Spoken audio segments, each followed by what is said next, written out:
Une fois que vous êtes réveillé, il est presque impossible de vous rendormir. Une fois que vous découvrez que la Terre n'est pas un globe qui tourne, mais un plan plat et immobile surmonté d'un firmament, tout change. Les voies auxquelles nous faisions confiance et les sacro-saints scientifiques sataniques qui façonnaient autrefois notre réalité et notre compréhension du monde ne sont plus fiables. Notre expérience de première main de la Terre en tant que monde stationnaire est en contradiction avec leur récit artificiel de l'espace et des planètes en rotation. La scarification de notre Terre et l'exploitation barbare des arbres géants autrefois majestueux sont en contradiction avec les livres d'histoire et les récits géologiques. Et les éveillés se demandent ce qui a bien pu se passer. S'ils ont menti au sujet de la Terre, de l'espace et de la destruction de notre monde plat, alors comment pouvons-nous faire confiance au récit historique officiel du courant dominant? Le récit historique, comme le modèle héliocentrique, n'a pas de sens. Il ne tient pas debout. Et il suffit d'un examen plus approfondi pour que les mensonges qui ont régi notre compréhension de l'histoire et du monde depuis notre naissance commencent à s'effondrer. Simulons un peu notre esprit avec quelques réflexions. On nous dit que le premier véritable outil électrique a été inventé en 1895, lorsqu'une entreprise allemande a combiné un moteur électrique avec une perceuse manuelle. La perceuse pesait 7,5 kg et nécessitait plusieurs opérateurs.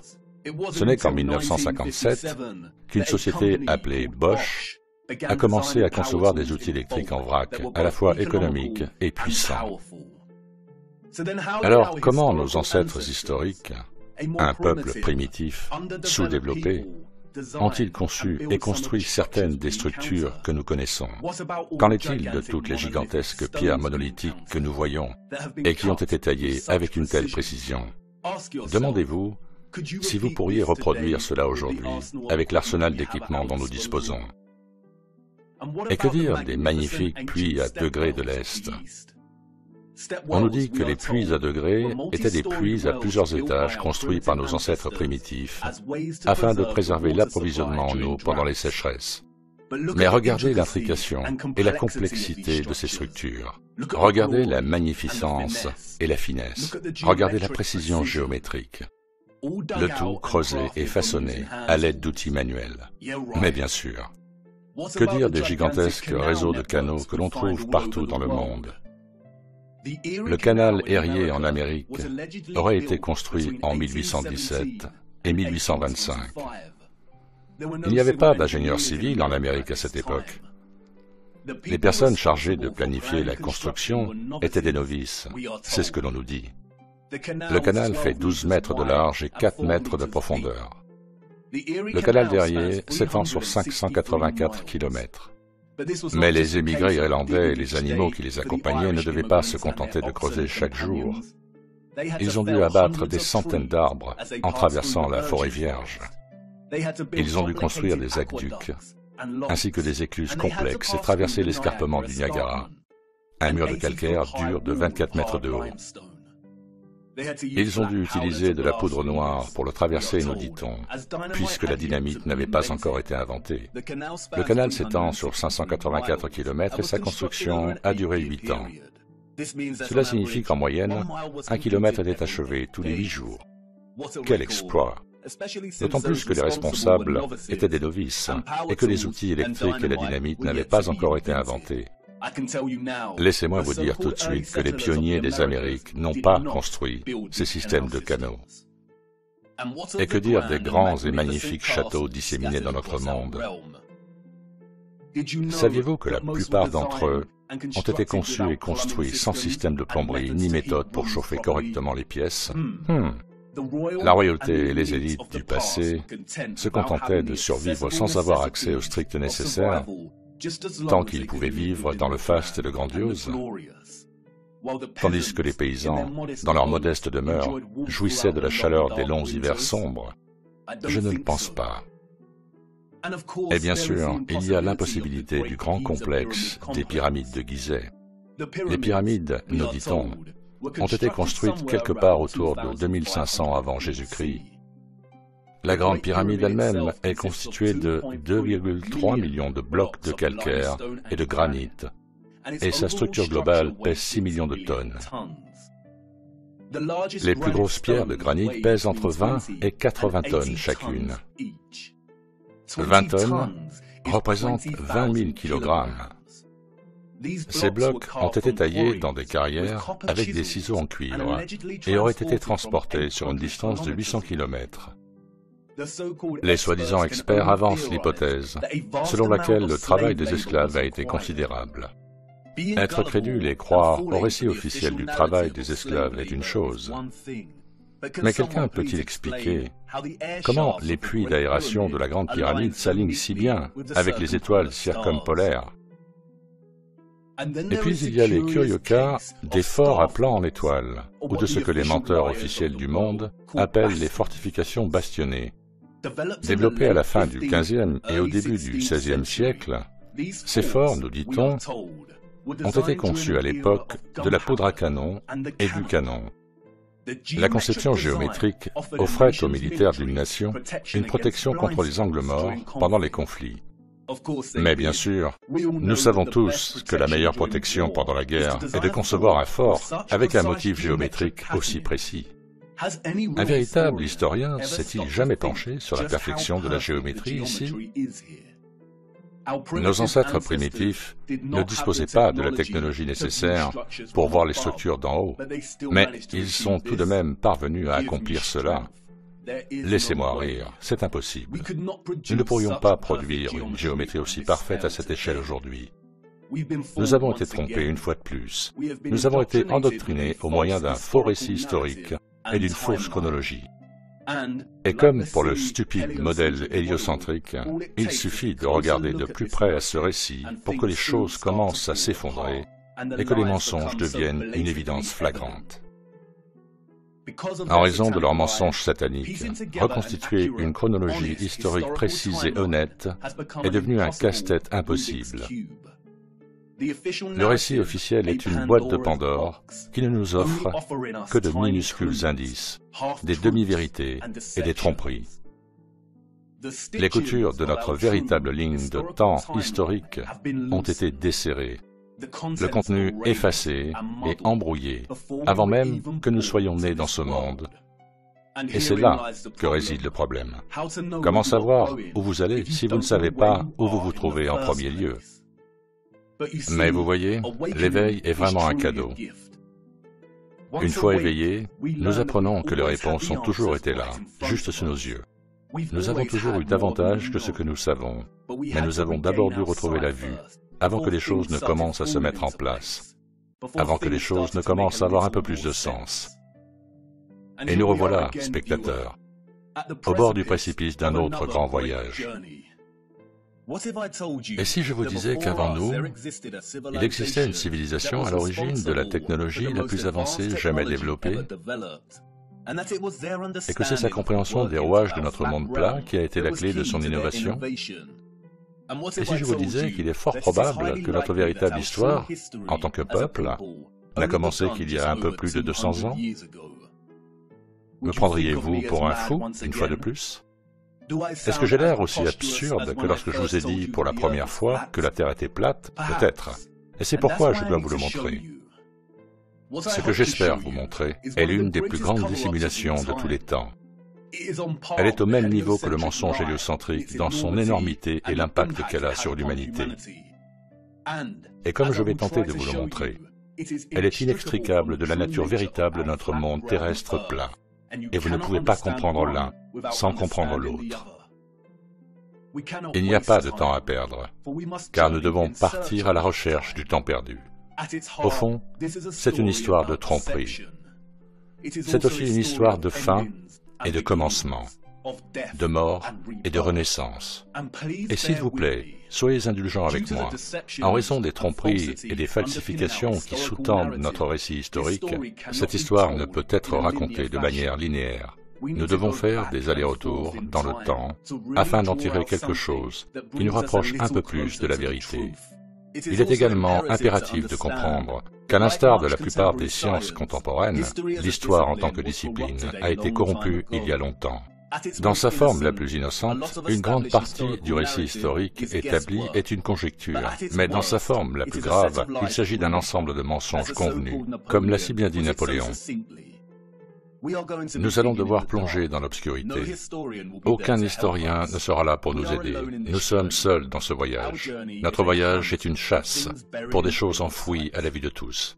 Et les choses risquent de devenir un peu inconfortables par moments, mais c'est nécessaire.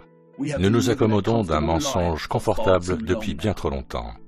Allez, embarquez et mettez votre ceinture de sécurité, car pour comprendre notre place dans le monde, nous devons faire l'impensable.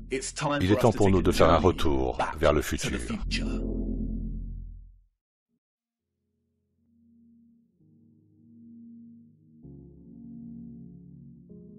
Notre voyage commence dans le plus improbable des endroits.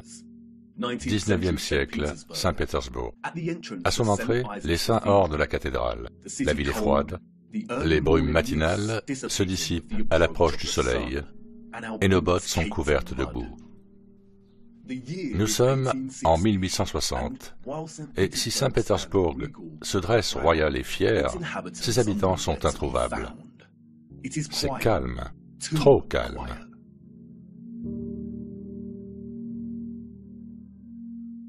La population de Saint-Pétersbourg dans les années 1860 était, nous dit-on, d'environ 500 000 personnes, et pourtant, il n'y a pas une âme en vue. Où sont-ils tous passés?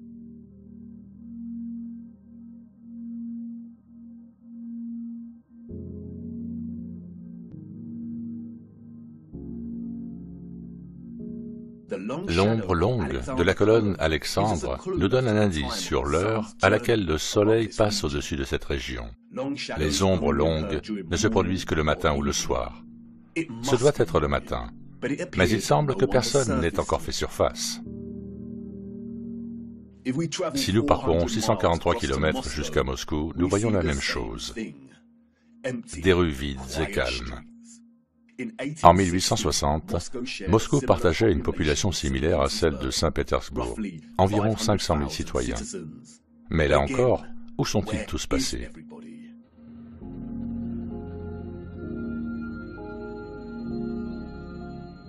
Qu'en est-il du reste du monde à cette époque? Édimbourg, Écosse, année 1840.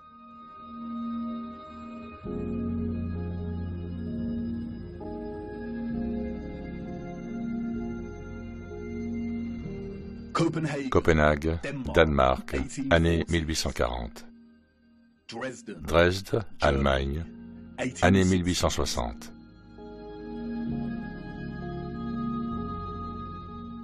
Rio au Brésil, année 1860.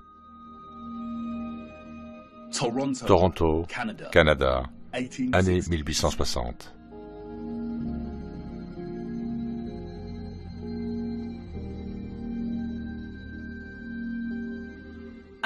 Athènes en Grèce, année 1860.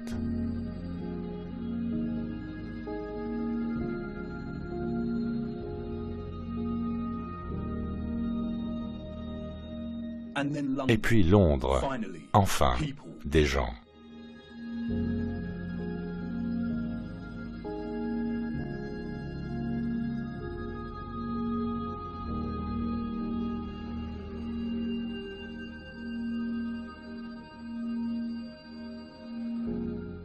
Et que dire de Paris?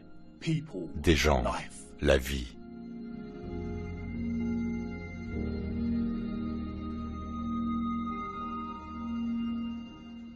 La première photographie, nous dit-on, a été créée en 1822. L'art de la photographie s'appuie sur des méthodes de juxtaposition, de comparaison et de contraste pour délivrer messages et sentiments. Dans ces photographies anciennes, nous ne trouvons pas les mêmes techniques délibérées de juxtaposition que les photographes contemporains utilisent dans leur art, mais plutôt les contrastes naturels qui sont si importants et centraux pour naviguer dans notre histoire trompeuse. Le contraste est un phénomène naturel ou artificiel, dans lequel la signification est générée et transmise par la comparaison de deux éléments opposés. Lorsque l'on observe la Russie des années 1860, le contraste est immédiat entre l'absence de population et la taille de ces villes. Même au XIXe siècle, Moscou et Saint-Pétersbourg sont énormes. Les infrastructures que l'on peut voir sur les photographies pourraient contenir une population de plusieurs millions d'habitants. Pourquoi ces villes sont-elles si vastes si la population n'était que de 500 000 personnes dans chacune d'elles? De plus, le récit officiel nous donne une population qui augmente de façon linéaire à partir de 1764. Beaucoup des bâtiments que nous voyons ici ont été construits des années avant que la photo ne soit prise. Les Russes sont-ils simplement planifiés bien à l'avance? Mais c'est lorsque la population est introduite dans ces photographies qu'un nouveau contraste émerge, stupéfiant. C'est entre les gens et l'environnement lui-même. Cela peut être dû à la réduction du nombre de personnes ou à la monochromie des images en noir et blanc. Mais elles nous présentent quelque chose que nous avons côtoyé toute notre vie, sans jamais y prêter attention. C'est-à-dire l'énormité et l'impossibilité de l'architecture. Lorsque nous nous engageons dans l'industrie et la pratique du tourisme, nous nous déplaçons d'un endroit à l'autre et nous observons, nous absorbons tout, nous apprenons, nous écoutons tandis que l'on nous explique ce que l'on regarde et comment cela a été créé.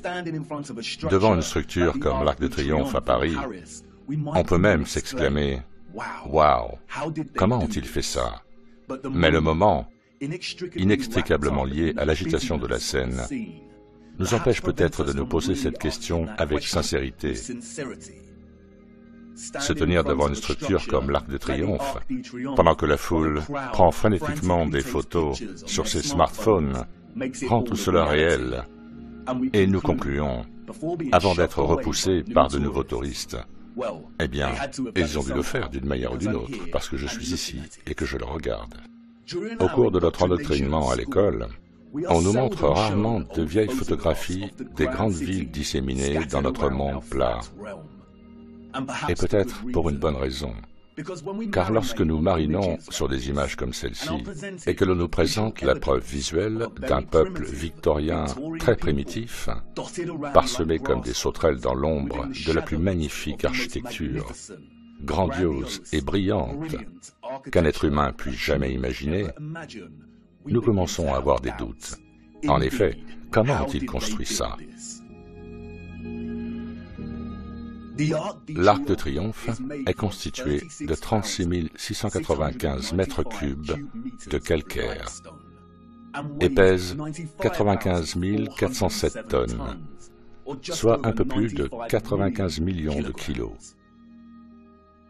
On nous dit qu'il a fallu 12 ans pour construire l'arc géant en deux périodes différentes, de 1806 à 1814 et de 1832 à 1836. Comment ont-ils transporté cette quantité de calcaire avec les mêmes chevaux et charrettes que nous voyons sur les photographies? Regardez de plus près les 4 sculptures qui ornent chacun de ses côtés. Regardez la complexité des sculptures et le motif de l'ornementation qui encadre l'arche. Chaque section est parfaitement répétée, sans aucune déviation ou incohérence. Le premier véritable outil électrique n'a été inventé que 60 ans après l'achèvement de cette arche. On nous dit qu'elle a été fabriquée à la main. Est-ce même possible? Et puis, il y a le plafond de l'arche.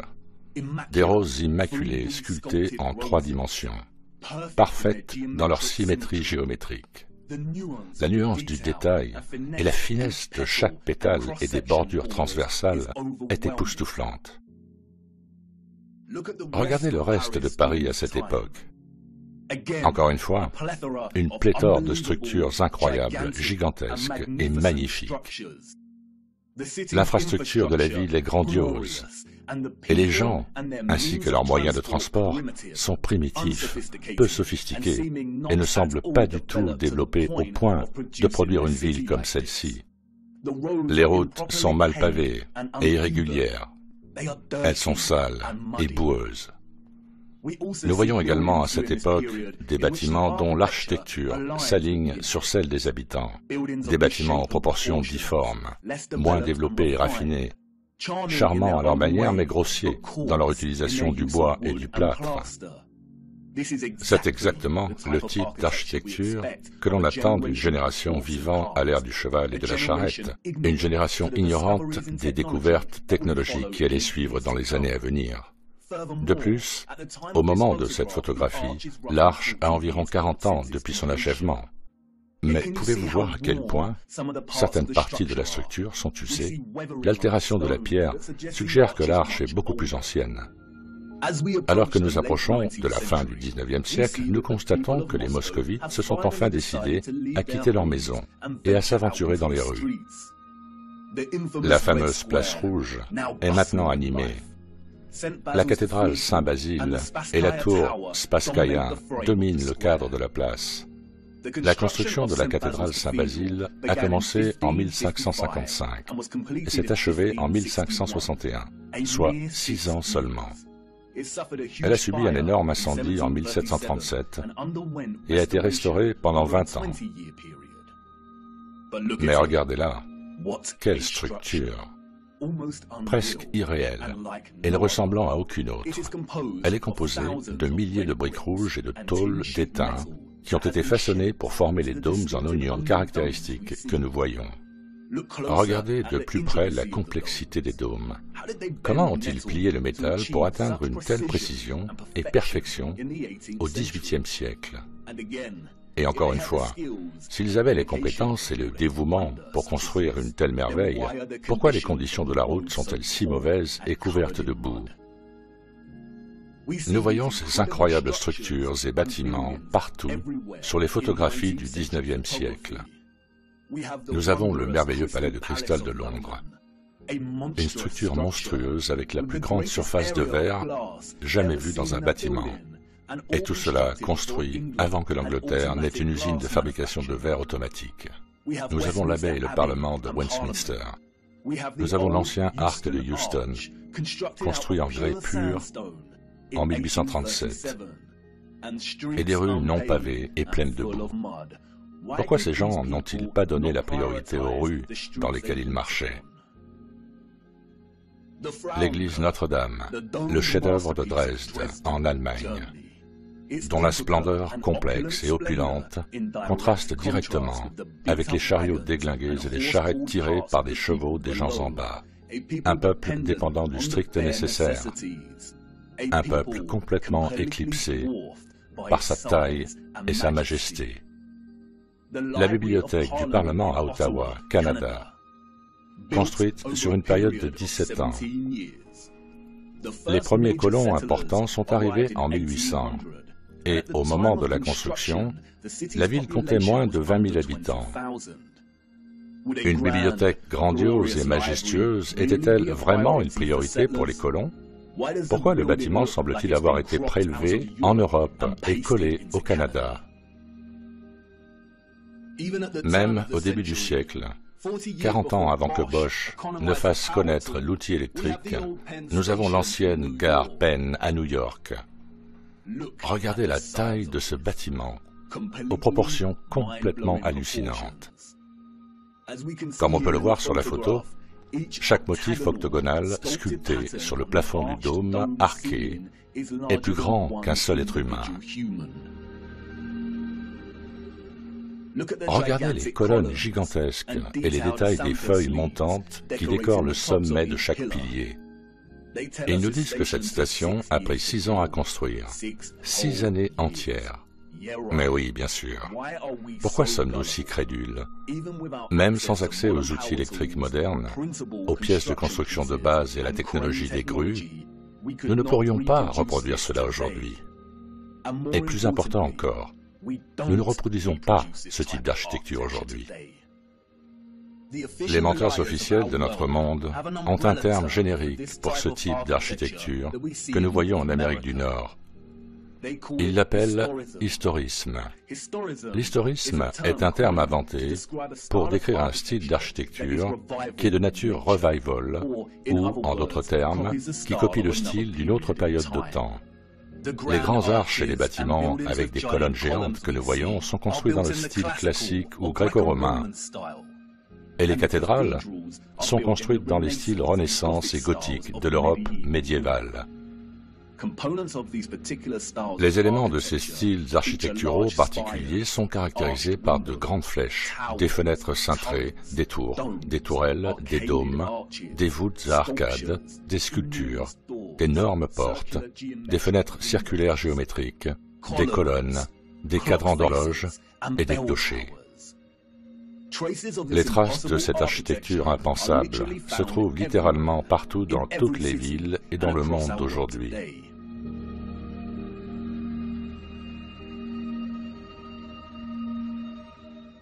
Certaines sont préservées et entretenues, comme l'Arc de Triomphe et Notre-Dame de Paris.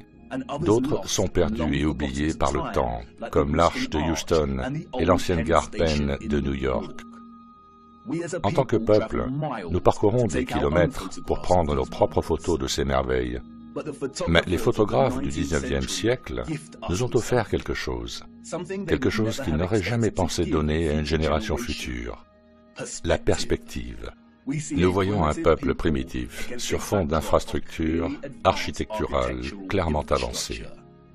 Les historiens officiels du monde nous racontent des histoires d'évolution darwinienne et de progression entre les périodes.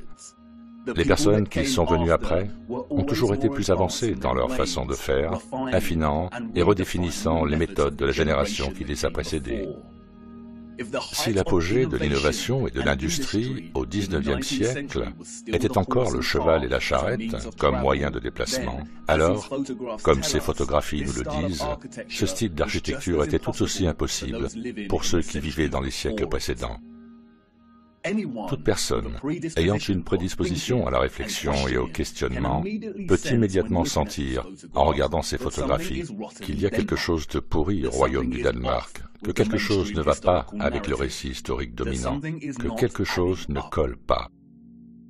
Sur une image panoramique de San Francisco en 1877, nous voyons un collage d'architecture historiciste, des colonnes ornant l'entrée de bâtiments très majestueux.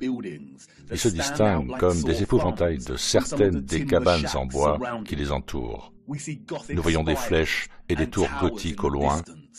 Nous voyons des cathédrales et des bâtiments en forme de dôme. Nous voyons également à quel point la ville est devenue tentaculaire et immense. En 1846, moins de 500 colons mormons vivaient sur le territoire que nous appelons aujourd'hui San Francisco.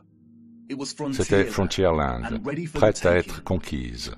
Entre 1848 et 1849, avec le début de la ruée vers l'or en Californie, la population est passée de 1000 à 25 000 habitants. 28 ans plus tard, quelqu'un a réalisé cette photo panoramique. La population à cette époque, nous dit-on, approchait les 200 000 habitants. Comment peut-on croire une telle histoire? Est-ce que cela ressemble à une ville de 200 000 habitants, sans aucune technologie moderne, des outils électriques, des machines automatiques, des moteurs électriques? Un peuple dans un pays étrange et inconnu qui ne fait que laisser sa marque. Pouvons-nous vraiment croire qu'un peuple en plein essor a construit cette ville entière en seulement 30 ans?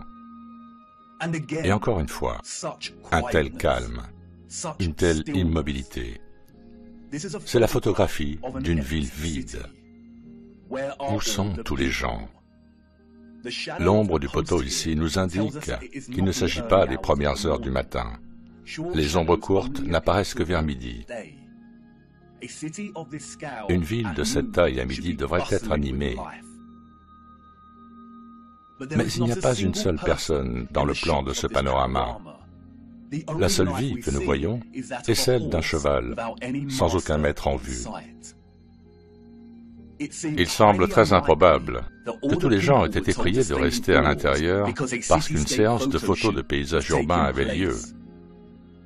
Et cette scène silencieuse devient encore plus étrange lorsque l'on sait qu'il y a une intention derrière l'objectif. Quelqu'un était là, debout, à un point d'observation, et a pris cette photographie. Mais qui? Et dans quel but? Et quelles sont les chances pour qu'au XIXe siècle, au cours de décennies similaires, nous voyons des villes russes, européennes et nord-américaines désertes, photographiées de la sorte? Et puis, quelques années plus tard, nous trouvons les mêmes endroits grouillants de monde.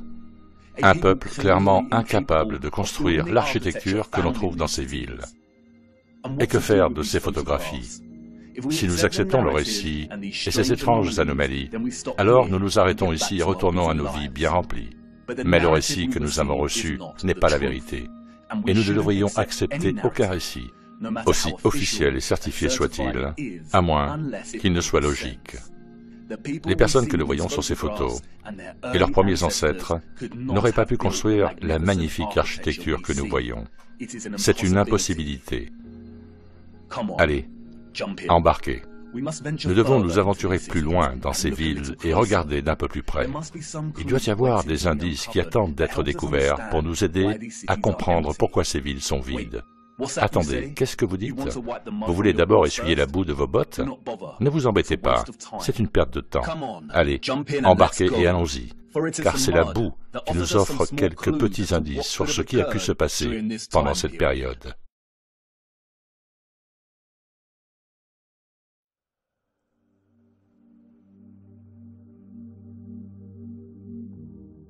En juin 2011, Christchurch, en Nouvelle-Zélande, a subi un tremblement de terre qui a laissé une grande partie de la ville dans le chaos, détruisant des bâtiments et des infrastructures et laissant plus de 50 000 foyers sans électricité. Des maisons se sont effondrées, des conduites d'eau se sont rompues, des inondations ont eu lieu et des incendies ont éclaté en raison de la rupture des lignes électriques. Du fait des forts mouvements du sol et des secousses intenses, une partie de la ville a connu un phénomène étrange, connu sous le nom de liquéfaction du sol.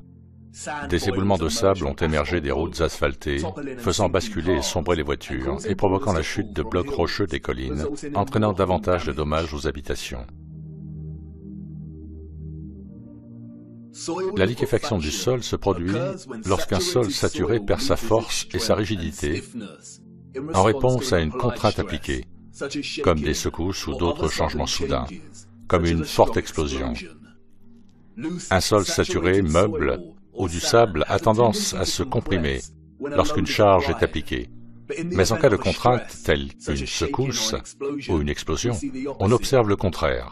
Le sol a tendance à se diluer et il en résulte des sables mouvants ou de l'argile rapide traître. La terre se transforme en liquide, ce qui fait que les structures de masse lourdes comme les bâtiments, les infrastructures et les voitures commencent à s'enfoncer, se renversent ou s'effondrent. Cela peut également affecter les barrages et les ponts. Les courants de turbidité peuvent également former d'énormes glissements de terrain impossibles à arrêter. Dans le pire des cas, des villes entières peuvent être détruites. Comme vous pouvez le voir, la liquéfaction peut déplacer des zones entières de terre. La boue peut s'élever de façon spectaculaire et rapide, et sa force destructrice est inarrêtable. C'est un phénomène bien documenté. Le tremblement de terre de 1964 à Niigata, au Japon, a provoqué une liquéfaction, et on peut en voir les effets très clairement sur ces photos. La même chose ici, avec le tremblement de terre de 1964 en Alaska. Des bâtiments qui tombent, des voitures qui coulent, des infrastructures qui s'effondrent. Une fois la tension retombée, le sol commence à se solidifier à nouveau, et nous pouvons voir les conséquences. Des rues boueuses et inégales subsistent là où il y avait autrefois un revêtement routier.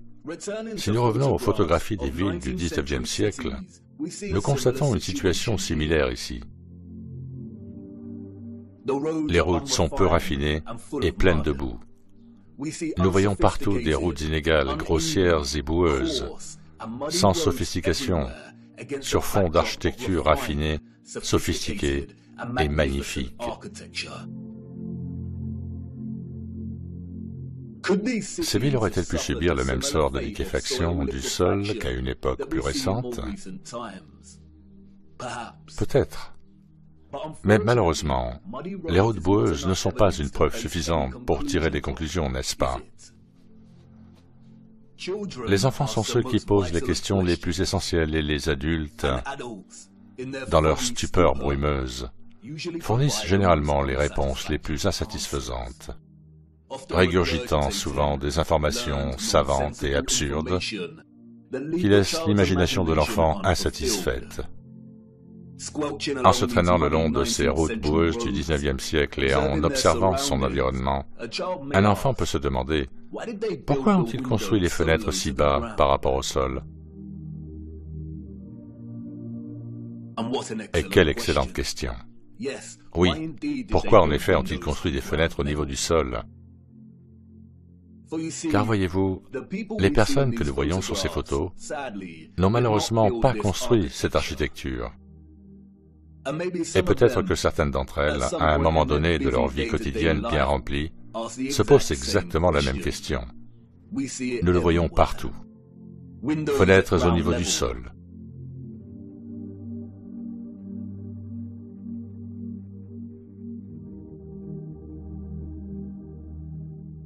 Fenêtres partiellement sous le niveau du sol.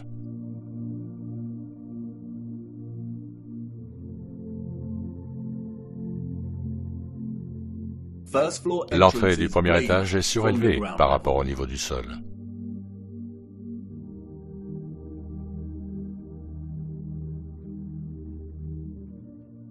Des marches menant à des entrées situées sous le niveau du sol.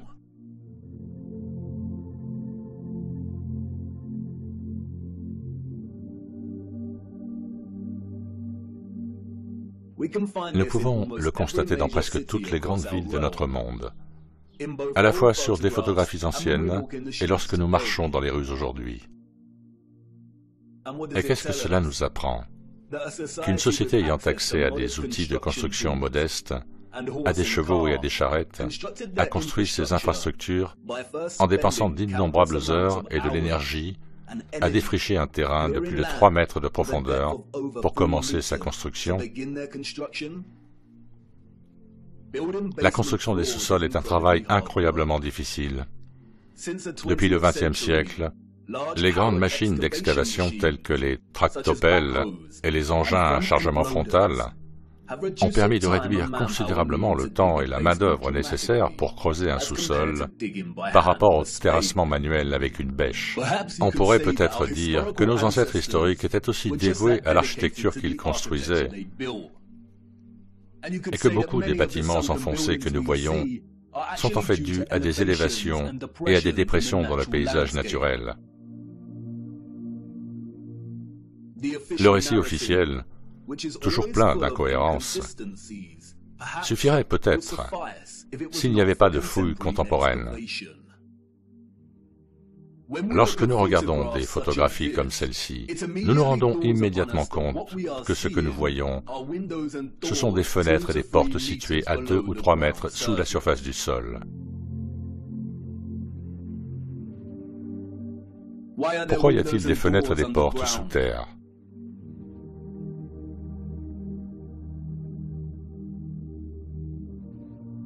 Qu'est-ce que nous voyons dans nos villes? L'accumulation naturelle du sol au fil du temps? Les géologues n'ont jamais été capables d'attribuer une valeur cohérente à l'accumulation naturelle de terre végétale dans le monde entier, car c'est impossible. Certaines régions de notre monde connaissent une accumulation constante de terre arable, alors que d'autres régions connaissent une érosion constante.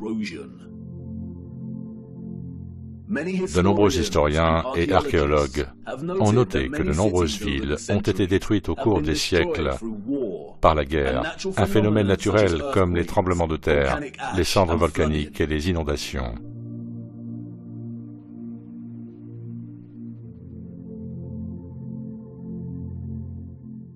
Ne s'agit-il pas simplement des couches des civilisations précédentes?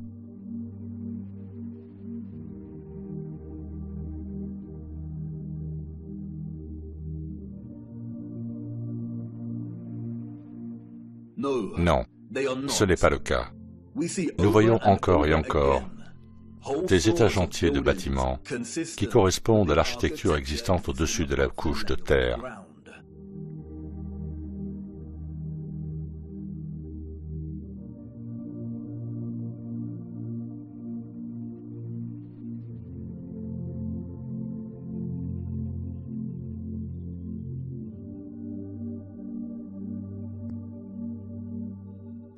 Vous voyez, ce qui se trouve en dessous ne sont pas les traces inconnues des générations précédentes, mais de la même génération qui a construit ces structures. Et une fois que l'on voit ce genre d'infrastructures enfouies, qui existent en si grand nombre dans notre monde, on ne peut plus ne plus le voir. Nous voyons que les fondations des vieilles églises sont en fait les premiers étages originaux avec des entrées et des fenêtres cohérentes.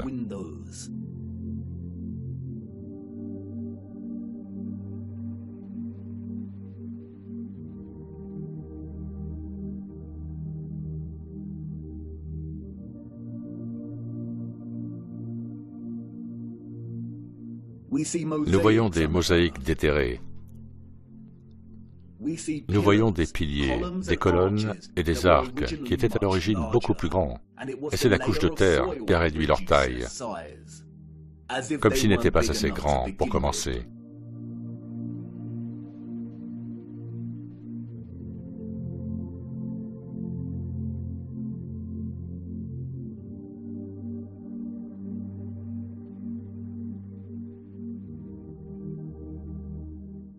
Et comme avec le tremblement de terre de 1964 dans le Niigata au Japon, nous trouvons aussi beaucoup de structures dites anciennes qui penchent comme si à un moment donné le sol sous ces structures s'était relâché et liquéfié. Nous avons la tour de l'église de Seiersen et la tour de notre chère dame de l'église de la montagne en Allemagne, la pagode de la colline du Tigre en Chine, la tour penchée de Neviansk en Russie, le temple penché de Uma en Inde, Utrecht aux Pays-Bas, la tour de Saragosse en Espagne, et bien sûr, la tour de Pise.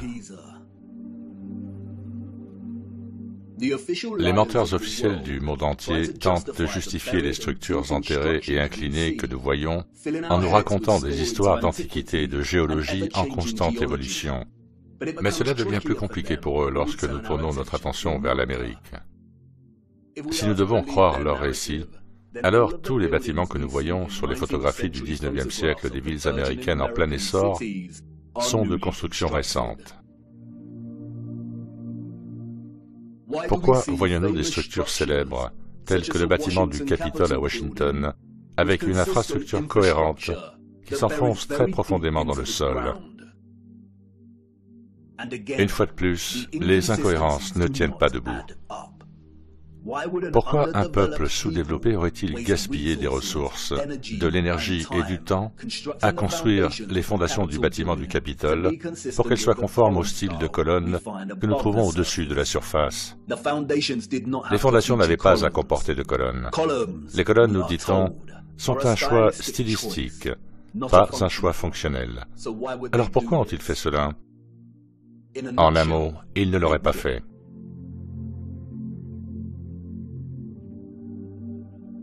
Nous voyons des images qui suggèrent que les gens du XIXe siècle se préoccupaient en fait de déplacer une grande partie de l'énorme quantité de boue présente ici, de niveler le sol et d'excaver les structures existantes.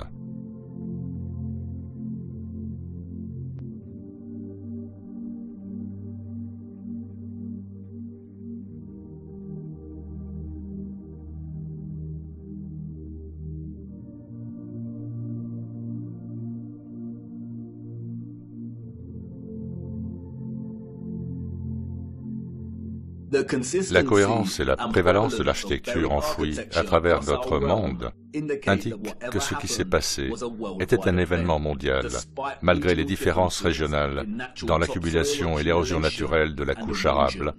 Et il n'y a aucune explication officielle qui justifie l'architecture enfouie que nous voyons. Aucune explication n'est fournie pour justifier la quantité de boue que l'on voit sur les photographies de nos villes au XIXe siècle.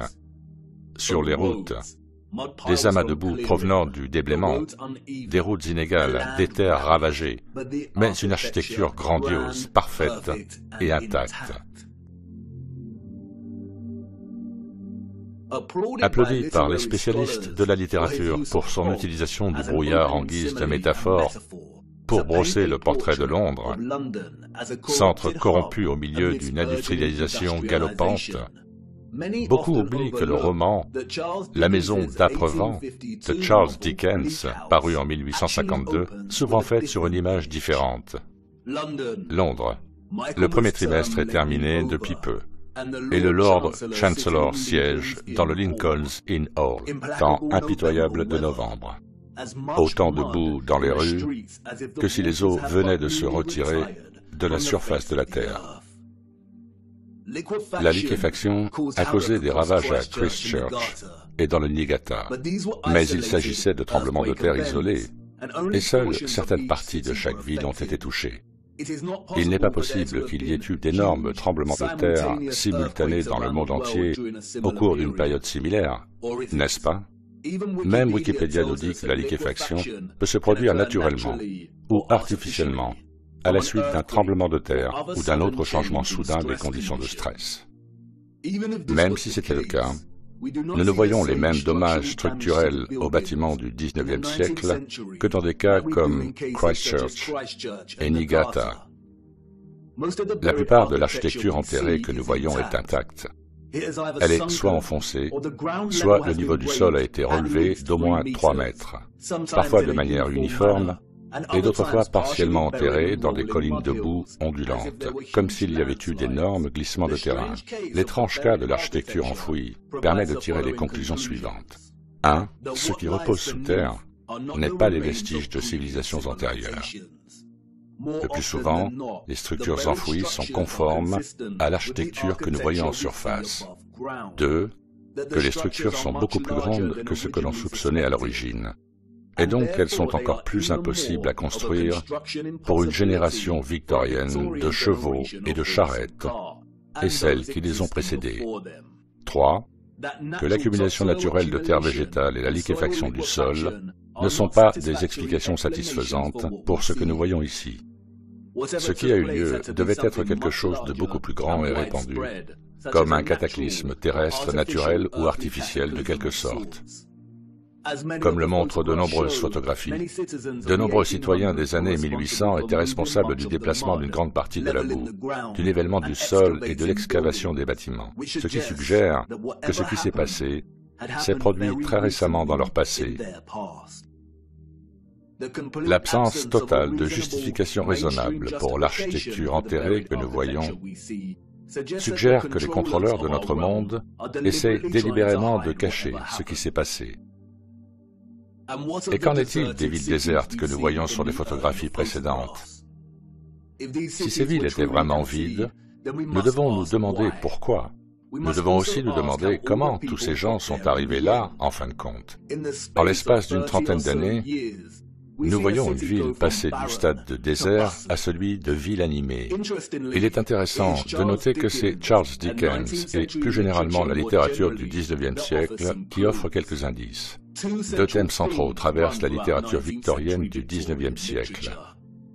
Celui du mariage et de la chasteté féminine, et celui des orphelins et de l'adoption. Nombre de personnages de fiction que nous avons appris à aimer au fil des ans sont des orphelins. Nous avons Oliver Twist et Pip des Grandes Espérances. Nous avons la petite orpheline Jane Eyre et Heathcliff des Hauts de Hurlevent. Nous avons Mowgli du Livre de la Jungle, Cosette des Misérables. Nous avons Heidi, Réponse, Peter Pan, Blanche-Neige. Nous avons Tom Sawyer et Huckleberry Finn, et Anne au pignon vert. Et ces livres étaient de leur temps. En ce qui concerne la prévalence de l'orphelin, le seul problème est que ces romans romancent l'orphelin en tant que personnage disloqué de la société par défaut et, par conséquent, tracent le chemin de sa vie comme celui d'une fortune imprévue. Ce n'était pas la réalité.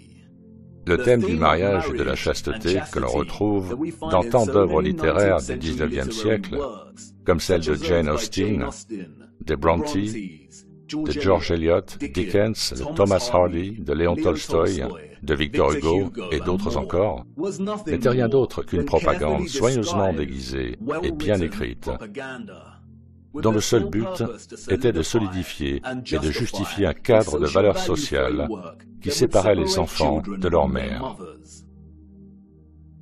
Les enfants nés en dehors du mariage ou de l'union conjugale étaient considérés comme illégitimes, ce qui signifie qu'ils n'avaient pas de statut légal. L'illégitimité des enfants était un sérieux handicap tout au long du XIXe siècle. La majorité des employeurs n'embauchaient pas les femmes ayant un enfant illégitime. De nombreuses mères célibataires avec des enfants illégitimes se retrouvaient sans foyer, en mauvaise santé, affamées, épuisées. Leur seul refuge était le foyer du travail, où elles devaient accomplir les tâches les plus désagréables. Dans certains endroits, les femmes ayant des enfants illégitimes étaient singularisées et devaient porter un uniforme spécial qui alertait tout le monde sur leur statut de mère célibataire ou de femme déchue. En conséquence, un grand nombre d'orphelinats et d'institutions pour enfants trouvés ont été créés. Voici l'hôpital pour enfants trouvés de Londres, qui était très actif au XIXe siècle. Regardez sa taille. Charles Dickens était obsédé par cet endroit. L'inspiration, dit-on. Le récit officiel nous dit qu'environ 4500 femmes ont confié leurs enfants à cet énorme bâtiment. Mais ce n'était qu'une institution. Wikipédia nous donne une liste partielle de plus de 64 orphelinats qui ont été fondés au Royaume-Uni au cours du XIXe siècle. Cette liste n'est que partielle. Le cas particulier de la grande quantité d'enfants sans parents au XIXe siècle est bien documenté par de nombreux chercheurs. Et la plupart d'entre eux s'accordent à dire qu'il est presque impossible d'établir des chiffres qui rendent vraiment justice au nombre d'orphelins qu'il y avait durant cette période. Leur trace n'est pas inscrite dans le livre d'histoire. Elle se formait dans la boue et a ensuite été emportée par les eaux. Ce n'était pas seulement le Royaume-Uni, c'était un phénomène mondial. La ville de New York, à elle seule, disposait de 4 asiles d'enfants trouvés qui accueillaient des milliers d'enfants par an. Au début du XIXe siècle, l'Italie signalait 32 000 enfants par an. L'Espagne et le Portugal, 15 000 enfants trouvés par an. Avant 1860, 374 000 enfants enregistrés ont été pris en charge par les seuls asiles de Milan, Naples et Florence. L'historien David L. Ransall affirme que Moscou recevait entre 16 et 18 000 enfants en bas âge par an dans les années 1880 et en envoyait plus de 10 000 par an dans les villages périphériques pour y être placés. En 1882, il y avait en tout 41 720 enfants trouvés du foyer de Moscou vivant dans 32 000 familles d'accueil réparties dans 4 418 villages. Une douzaine de villages comptaient chacun plus de 90 familles d'accueil. Ce que l'on oublie souvent, c'est qu'une série de lois ont été adoptées dans les années 1800, rendant presque impossible pour les mères célibataires de garder leur bébé. La réforme de la loi sur les pauvres de 1833 a introduit des clauses de bâtardise qui transfèrent l'entière responsabilité de l'enfant illégitime sur la mère. La stigmatisation sociale signifiait qu'elle ne serait pas en mesure de s'occuper de son enfant et qu'elle serait obligée de le remettre aux autorités ou pire encore. Les annonces d'adoption ou de garde d'enfants sont devenues populaires dans les journaux. Et, comme de nombreux chercheurs l'ont souligné, elles étaient une façade pour ce que l'on appelait les fermes à bébés ou les meurtres rémunérés. Comme l'indique Dorothy L. Heller, les annonces peuvent avoir été trompeuses pour le grand public. Mais elle se lisait comme un message codé à l'intention des mères célibataires. Aucune référence n'était demandée et aucune n'était offerte. La somme de 11 centimes d'euros par semaine pour garder un nourrisson ou un enfant malade était insuffisante et un enfant malade et un nourrisson de moins de 2 mois étaient les moins susceptibles de survivre et les moins chers à enterrer. On prenait les nourrissons sans poser de questions, et il était entendu que pour 13 euros, on ne s'attendait pas à ce qu'on pose des questions. La transaction entre la mère et l'éleveur de bébés se déroulait généralement dans un lieu public, dans les transports en commun ou par l'intermédiaire d'une seconde partie. Aucune information personnelle n'était échangée. L'argent était versé et la transaction était terminée. La mère savait qu'elle ne reverrait jamais son enfant vivant. Cependant, la plupart des enfants n'étaient pas assassinés, mais déposés à la porte d'orphelinats ou de foyers de travail. On donnait une toute nouvelle identité à tous les enfants placés dans ces institutions. On leur fournissait temporairement un abri, de la nourriture et des vêtements, puis on les envoyait dans des maisons de travail ou ailleurs. Au XIXe siècle, les photographies étaient rares, mais vers la fin du siècle, nous en voyons davantage. Le dernier continent à connaître un tel exode massif d'orphelins était les États-Unis. Et c'est là que nous voyons les traces des trains d'orphelins. Le premier groupe de ces orphelins est arrivé dans le Michigan en 1854, et à partir de ce moment, le réseau a transporté des centaines de milliers d'enfants à travers les États jusqu'à sa fin en 1929. Officiellement, plus de 97 institutions s'occupaient d'orphelins et de trains d'orphelins au XIXe siècle. Et là encore, cela ne concernait pas seulement les États-Unis. Annie Macpherson entrera dans l'histoire comme une femme qui a exploité plus de 100 000 orphelins et les a expédiés du Royaume-Uni vers le Canada, la Nouvelle-Zélande, l'Afrique du Sud et même jusqu'aux confins de la planète en Australie, pour les vendre comme main-d'œuvre enfantine. Pourquoi voyons-nous tant de photographies d'orphelins dans des foyers de travail? Pourquoi travaille-t-il avec des machines conçues pour être utilisées par des adultes? N'y avait-il pas assez d'adultes à cette époque pour effectuer ce travail? Et puis il y a un cas étrange, celui de l'essor des parcs d'attractions américains au tournant du XXe siècle. En plus des manèges et des expositions, beaucoup de ces parcs présentaient une attraction inhabituelle, les enfantoriums. Les visiteurs de ces parcs pouvaient se promener en dégustant des glaces et passer par ces stations. Une visite équivalente à celle d'une unité de soins intensifs néonatale entièrement fonctionnelle, avec des incubateurs remplis de bébés prématurés endormis. L'histoire a été clémente avec Martin Cooney. Présenté comme un héros, Cooney était l'esprit allemand derrière les incubateurs. Sa première rencontre avec des bébés prématurés, nous dit-on, a eu lieu à l'exposition universelle de 1896. Il a su immédiatement que l'exposition sauverait des vies de bébés. La technologie permettant de maintenir en vie les bébés prématurés était coûteuse et il savait que le public paierait pour voir les bébés en couveuse. Il ferait payer un droit d'entrée dans les parcs d'attractions pour générer des fonds afin d'aider ces bébés à vivre. Les infirmières s'occupaient des bébés sous le regard enchanté du public, comme s'il s'agissait d'une autre attraction. Les expositions de bébés prématurés comprenaient des rabatteurs qui tentaient d'attirer le public pour qu'ils viennent voir les bébés. Je ne sais pas ce que vous en pensez, mais je trouve qu'il y a quelque chose qui ne va pas à propos de ces couveuses. Des publicités annonçant des bébés vivants. Beaucoup de foires où Cooney montrait ces bébés présentaient aussi des expositions géniques. Le génisme est un domaine de pseudosciences corrompues qui approuve la reproduction sélective pour améliorer la qualité génétique de la population humaine. Le génisme a été inspiré par le darwinisme et a été une idéologie motrice qui a alimenté les nazis. Pourquoi les gens paient-ils pour voir des bébés vivants, comme s'ils n'en avaient jamais vu auparavant? Les gens de l'époque n'avaient-ils pas leurs propres bébés? Et où sont les parents de ces enfants? Comment disposaient-ils au XIXe siècle de la technologie nécessaire pour maintenir en vie des bébés prématurés de cette manière? Ou bien quelque chose ne tourne pas rond, une fois de plus, dans le récit officiel. 80 000 bébés prématurés ont été traités dans ces couveuses de parcs d'attractions. 80 000.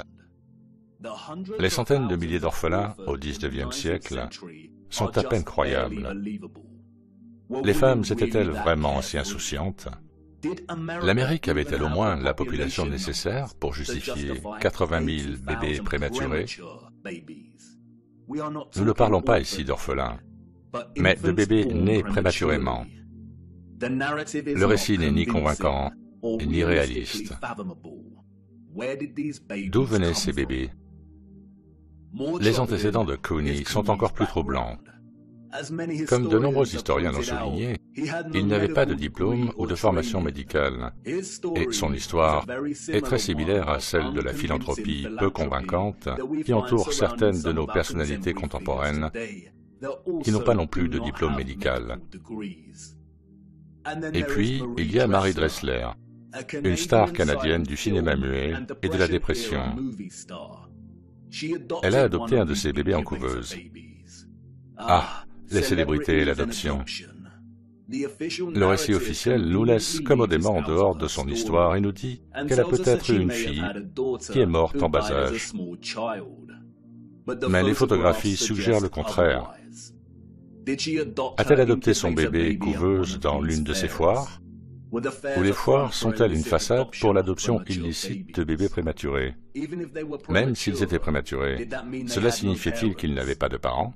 Qui était propriétaire et responsable de ces parcs? Et qu'est-il arrivé aux bébés une fois qu'ils ont grandi et quitté les couveuses? Si quelque chose semble étrangement faux dans l'histoire de ces parcs et de ces orphelins, c'est parce qu'on ne nous dit pas la vérité. Pourquoi y avait-il des centaines de milliers d'enfants sans parents au XIXe siècle? D'où venaient-ils? Ils ont été déplacés dans le monde entier. Europe, Amérique, Russie, Australie, Canada. Pourquoi? Surtout quand la plupart avaient encore un parent vivant. Si la grossesse hors mariage était un tel handicap social qui entraînait un tel traumatisme, pourquoi tant de personnes se sont-elles mises dans cette situation en premier lieu? Le gouvernement se souciait-il suffisamment de la moralité sociale pour adopter des lois et tous les efforts déployés pour construire et entretenir des orphelinats et des réseaux de relocalisation des orphelins n'auraient-ils pas grévé les finances et les systèmes administratifs du gouvernement? Cela aurait certainement été le cas. Mais voyez-vous, il y avait un plus grand objectif derrière l'agenda mondial du gouvernement. Le repeuplement. Le récit social de la chasteté n'était rien d'autre que de la propagande et une justification pour voler des enfants. La raison pour laquelle nous voyons des villes vides au début du XIXe siècle est qu'elles étaient en fait vides, sans population. Et la raison pour laquelle elles sont animées 30 ans plus tard est que des orphelins ont été envoyés dans ces villes pour les repeupler. Vous voyez, au début du XIXe siècle, il y a eu une sorte de réinitialisation mondiale par la dépopulation, puis la repopulation. Les personnes que nous voyons sur ces photographies n'ont pas construit cette architecture. Elles en ont hérité avec beaucoup de boue. Non seulement elles en ont hérité sans savoir ce qu'elle était réellement et à qui elle appartenait, mais elles ont aussi été complices, sans le savoir, de la réaffectation de la quasi-totalité de ces structures. Je sais, tout ça n'a pas beaucoup de sens pour l'instant. Vous vous demandez probablement pourquoi ces villes étaient vides et pleines de boue. Ce qui s'est passé pour que les gouvernements aient besoin de repeupler la Terre, et je sais ce que vous pensez. Tout cela est très intriguant, mais qu'est-ce que cela a à voir avec la Terre plate? Vous voulez en savoir plus sur le firmament, le Soleil et la Lune et notre plan stationnaire. Ne vous inquiétez pas, tout deviendra plus clair au fur et à mesure que nous poursuivrons notre voyage. Les preuves répandues d'infrastructures enterrées, de villes désertes et d'une industrie florissante d'orphelins ne sont qu'un début. Ce sont tous des indices nécessaires qui laissent présager une sorte de cataclysme, mais la véritable histoire n'a pas encore commencé. Le décor devait d'abord être planté, et il est maintenant prêt. Et même si vous ne pouvez pas encore le voir, je sais que vous le sentez. Les villes désertes, l'architecture enterrée et les orphelins signalent tous une obscurité imminente. Il y a un grand nuage noir devant nous. Et je ne vais pas mentir, nous nous dirigeons droit vers son cœur. Et comme je l'ai déjà dit, nous n'avons pas beaucoup de temps. Allez, il est temps pour moi d'honorer ma promesse et de vous ramener dans le futur.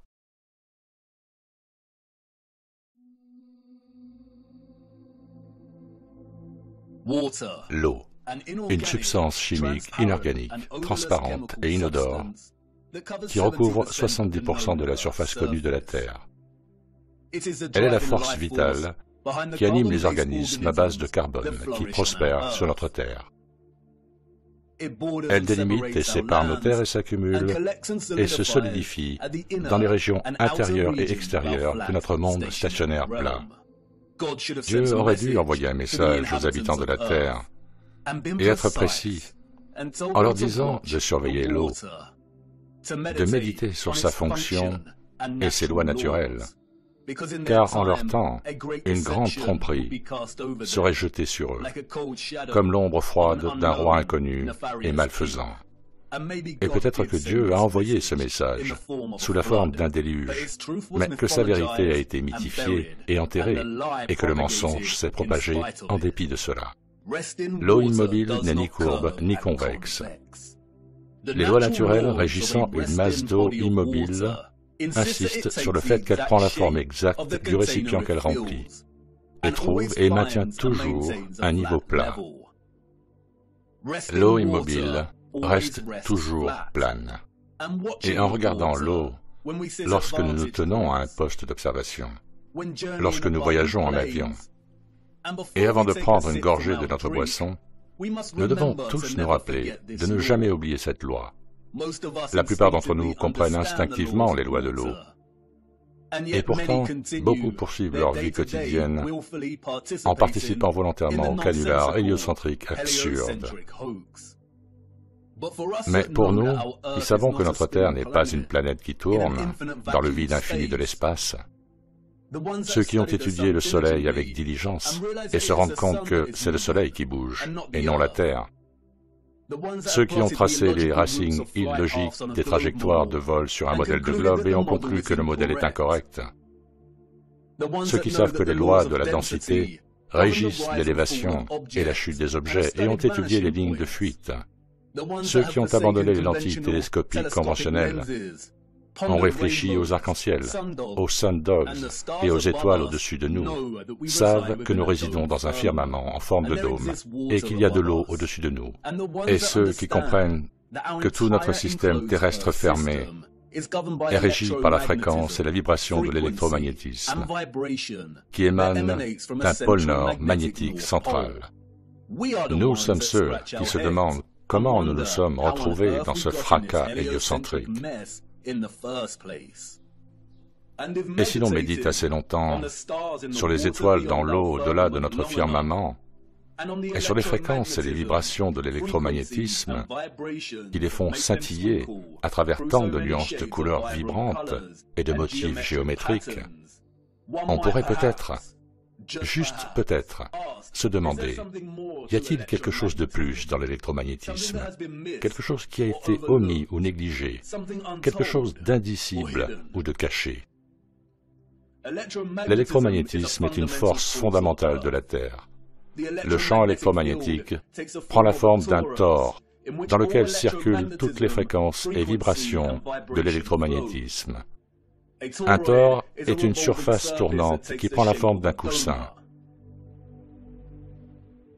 Les inducteurs et les transformateurs toriques sont essentiels à la production d'énergie électrique.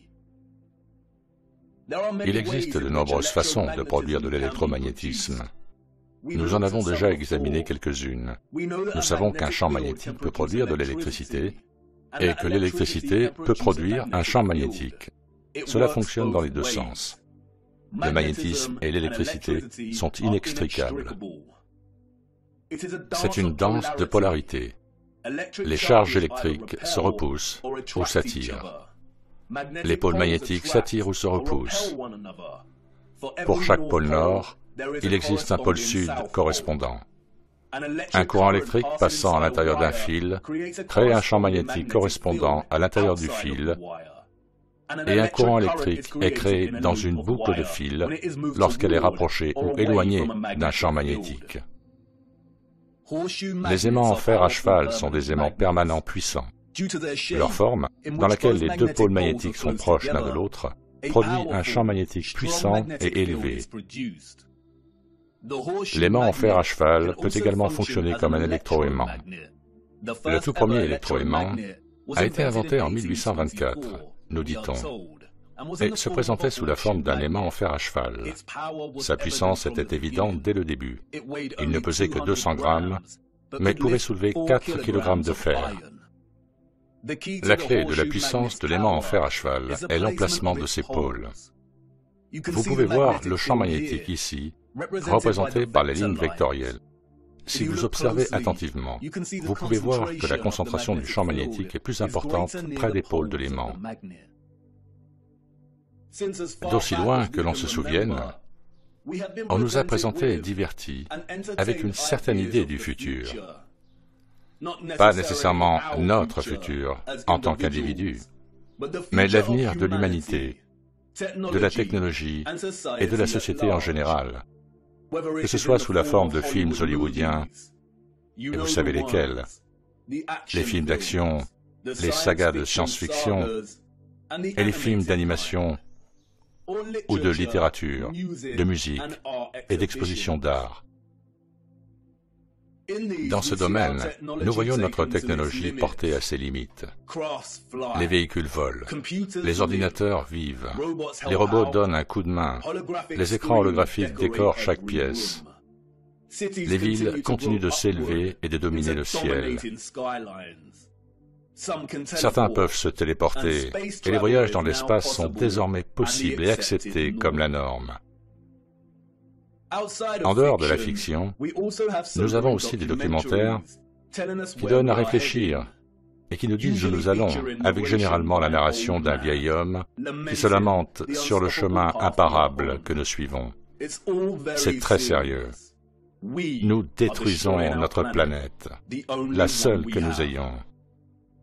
Et nous avons des partis politiques, des organisations non gouvernementales, et des voix fiables, et des génies scientifiques primés, qui partagent des messages similaires.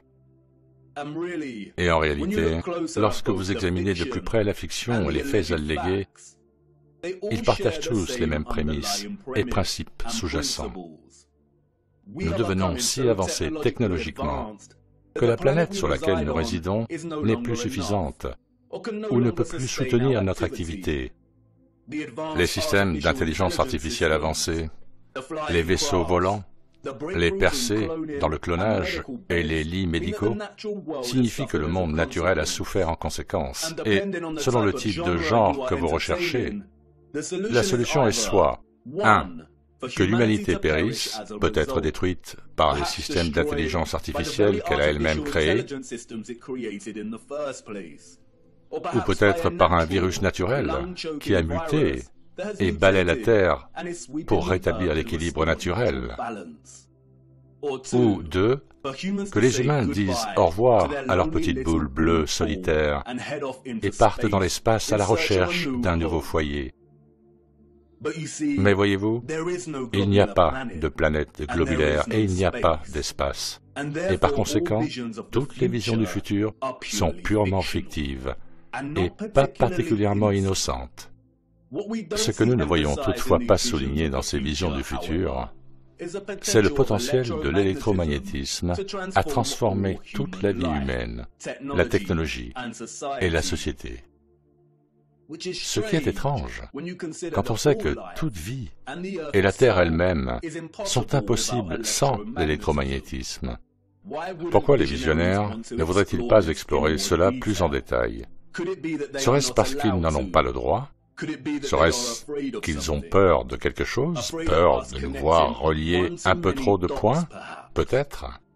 Et encore une fois, les aimants en fer à cheval peuvent agir comme de puissants électroaimants. Si une civilisation devait progresser technologiquement par l'utilisation de l'électromagnétisme, l'aimant en fer à cheval aurait certainement un rôle énorme à jouer dans ce développement.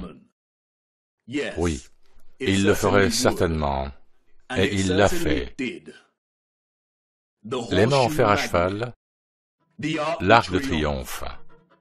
Oui, l'un des plus puissants électroaimants jamais construits.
Bienvenue dans le futur. Sauf qu'il s'agit du passé. Le futur est venu et est reparti, et nous l'avons manqué. La magnifique architecture que nous voyons partout dans notre monde, que les menteurs officiels et les contrôleurs de celui-ci ont appelé historiciste, néoclassique, renaissance, gothique, etc., appartient à une seule et même civilisation unifiée. Une civilisation si développée qu'elle a exploité le pouvoir de l'électromagnétisme à un degré si élevé qu'elle a non seulement construit ces énormes structures, mais les a aussi façonnées avec une finesse et une beauté absolue. Une célébration de leur propre avancée technologique. Les structures ont été conçues dans le seul but de récolter et de générer de l'énergie électromagnétique et de la distribuer partout dans le monde. Leur ville, leur village et tout un mode de vie dépendaient de l'utilisation d'une énergie électromagnétique puissante, propre et gratuite. L'énergie était captée et collectée dans l'ionosphère au-dessus de nos têtes, au moyen d'antennes, de flèches, de dômes et de tours. Toutes les structures impossibles que nous voyons aujourd'hui ont été reconverties, rebaptisées par nos contrôleurs et les citoyens du XIXe siècle. Ceci n'est pas une église, ce n'est pas une mosquée, ce n'est pas un château et ce n'est pas un bâtiment gouvernemental. Ce sont des générateurs puissants et gargantuesques. Ils collectaient et généraient l'énergie électromagnétique qui était ensuite stockée dans d'immenses centrales électriques et distribuée et redirigée par des structures sophistiquées et avancées, dont un énorme électroaimant ou ce que nous connaissons sous le nom d'arc de triomphe. L'énergie était stockée dans des batteries et des condensateurs, tels que des tours et des obélisques.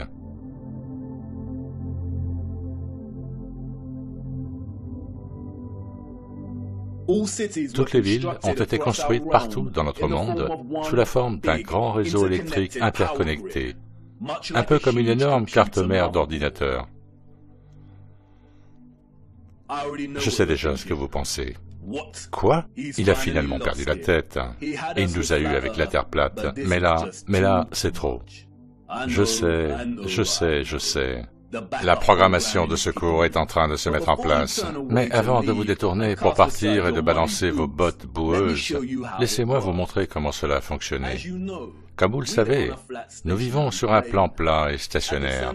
Au centre se trouve une source de magnétisme au pôle Nord, et directement au-dessus se trouve Polaris, fixé au point central et le plus élevé d'un merveilleux firmament en forme de dôme cristallin. Sous le firmament, différentes couches d'atmosphère existent à différentes hauteurs. L'ionosphère commence à environ 50 km au-dessus de la Terre. Elle comprend une thermosphère et la mésosphère. L'ionosphère est une atmosphère électrique qui est ionisée par l'électromagnétisme du Soleil. Elle forme également le bord interne de la magnétosphère. Je sais, beaucoup de grands mots et de concepts abstraits. Mais vous êtes familier avec ce processus et vous en avez été témoin chaque jour pendant toute votre vie. Comme vous pouvez le voir, les fioles ici contiennent des gaz moléculaires qui sont présents dans l'atmosphère au-dessus de nous. Lorsqu'une source électromagnétique, telle qu'une bobine Tesla, est appliquée à proximité de ces gaz, le champ magnétique de la bobine ionise ou charge ces gaz, et il en résulte un plasma phosphorescent. Les gaz se colorent, c'est pourquoi notre ciel est principalement bleu, parce que la présence électromagnétique du Soleil ionise l'atmosphère, et le résultat est un plasma coloré. Lorsque le Soleil entre ou sort de notre région, ou ce que les menteurs du monde appellent le lever et le coucher du Soleil, nous voyons une variété de gradients de couleurs en raison de la distance par rapport à l'ionosphère au-dessus de nous. Lorsque le Soleil ne voyage plus au-dessus de notre région, le ciel perd sa couleur et nous pouvons voir les étoiles dans le firmament au-delà. Bien que les scientifiques officiels désignent l'ionosphère comme une couche atmosphérique, il s'agit en fait d'une couche éthérée. L'éther est le tissu ou l'élément qui porte l'électromagnétisme. Il relie tout dans notre monde. C'est le tissu qui rend possible le Soleil et la Lune et leur voyage concentrique au-dessus de notre disque. L'éther est le mystérieux cinquième élément. Il relie tout électromagnétiquement par l'énergie vibratoire. Il est la colle, la toile, la force motrice d'absolument tout. Les quatre autres éléments, l'air, le feu, l'eau et la terre, n'existent que grâce à l'éther. Ils sont l'expression des vibrations de l'éther. La cymatique est un bon exemple de la présence de l'éther. Les fréquences alimentées par la plaque de Chladni font que le sable ou le sel forment des formes géométriques précises et complexes. Plus la fréquence est élevée, plus le motif géométrique est complexe. Mais quel est le conduit qui prend les vibrations des fréquences et permet au sable de prendre cette forme? C'est l'éther à l'œuvre. C'est pourquoi nous voyons des fruits et des légumes qui ressemblent beaucoup à des motifs cymatiques. C'est l'éther à l'œuvre. Toute matière est éthérée, et la forme de cette matière est une expression différente de l'éther, déterminée par la fréquence et la vibration. L'éther est le pont entre la fréquence électromagnétique et l'énergie vibratoire et la forme de la matière elle-même. On pourrait l'appeler le Saint-Esprit de Dieu. Le discours historique et scientifique sur l'éther est un discours délibérément manipulé. L'ennemi a introduit la vérité uniquement pour la discréditer et ensuite l'enterrer. Certains des personnages présumés du passé ont écrit sur l'éther. Un certain Aristote l'appelait le cinquième élément. James Clerk Maxwell, le soi-disant père de l'électromagnétisme, a parlé de l'éther en déclarant « Dans plusieurs parties de ce traité, on a tenté d'expliquer les phénomènes électromagnétiques par une action mécanique transmise d'un corps à un autre, au moyen d'un support occupant l'espace entre eux. La théorie ondulaire de la lumière suppose également l'existence d'un support. Il nous reste maintenant à montrer que les propriétés du support électromagnétique sont identiques à celles du support luminifère. Le support auquel il fait référence ici est l'éther.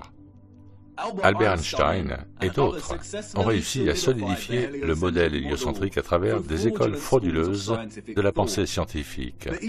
Mais même Einstein ne pouvait nier la présence de l'éther.